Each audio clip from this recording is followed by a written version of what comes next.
Hello everyone, welcome back to the channel. Today we have another quick tutorial for you.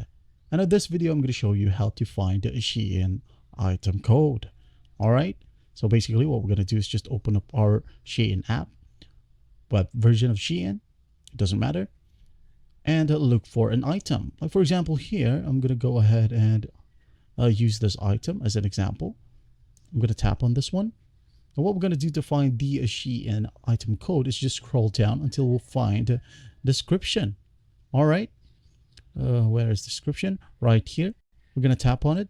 And as you can see here, we have color, material, and SKU. So basically, the SHEIN item code is under the name SKU. So what we're going to do to copy it is just go ahead and hit on copy. As you can see here, there are letters and number right here, which is the item code itself. So once it's copied, you can go ahead and share this one to your friends, or you can go ahead and save it to your notes. Then once you, for example, you've made up your mind and this time you would like to buy the same item. So just go ahead and pull up your notes, copy the code, go to your search bar right here, paste the code, hit on enter, and the same exact item will appear at the top. All right, and that's basically it. Well, I hope this video helps, and I'll see you in the next one.